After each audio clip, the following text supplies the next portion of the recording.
イヤーだなこれ。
今向こうに行ったきりです。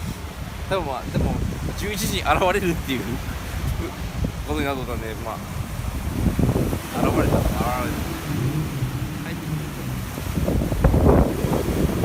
すっげえ嬉しい。来たー。今来たーと。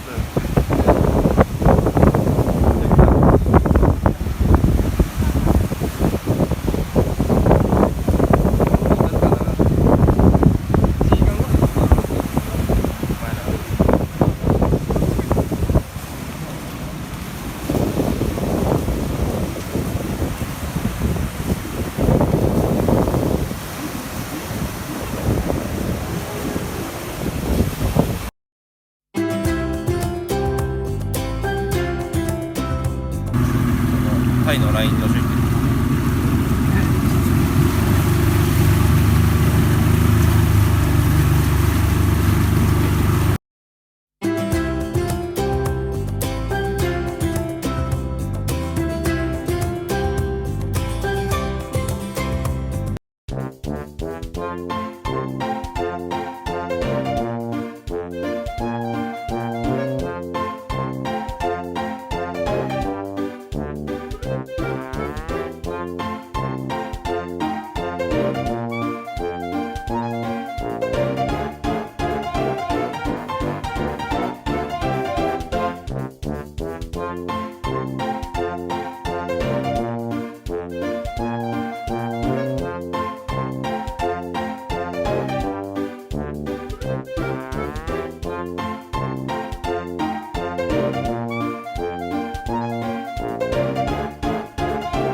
ビジョンファンド作ろうか。出ましたビジョンファンド。出ましたビジョンファンド。出ましたビジョンファンド作ろうか。かっこいいなっつってそのさん言われるから。ソフトバンク株を持ってる子会社になろうか。子会社にしてください。まさかの自分から買収を願ってお願いします。うちの会社買ってくださいっつって。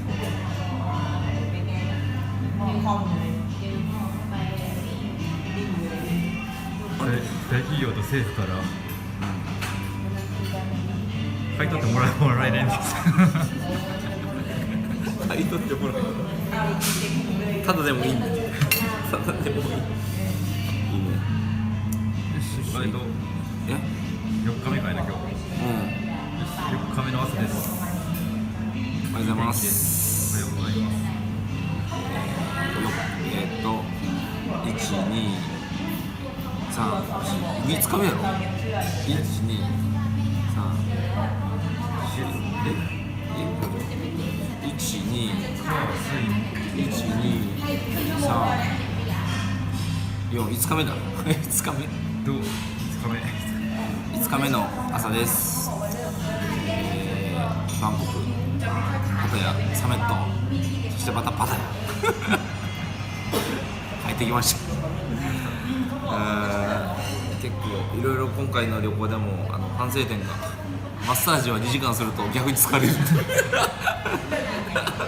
逆にもう疲れても動けなくなるということが多かったんで、やっぱりマッサージは1時間以内、痛みが出てくるんで1日1回1時間以内に終了が、しかもちょっときついマッサージだともう逆にもう揉みほぐされちゃうんで。あとはいいかな。これからバイクをレンタルしてちょっと水上マーケットとかちょっと景色のいいところに行こうかなと思います。今日は、夜ココマショーを見に行きます。なんと最前列が取れました。ニューヨークのオペラ座の会場に引き続きここでも最前列ついてます。ついてます。満員かもしれない。しかも通りすがりの変なチケット売り場で。ちょっと怪しいね。まあ事故がないように。サンピーモンキー。ヤマピー。じゃあちょっと交換して。加藤へのメッセージだけじゃ軽く。あともう今回もパタヤだじゃないんだよ。今回はパタヤだじゃなくて今回もパタヤ。あ、そうだ。今回はバンコクだけだとか言うけど、もうずっとバンコクだからやっぱりこう違うとこにもちょっと行った方がバンコクばっかりバンコクばっかりがパタヤとかサメットとかまあそれは俺はもうそこしか行ってないからだけど、またパタヤで一緒に加藤のプライベートルームで写真撮れるのを期待します。バイバイ。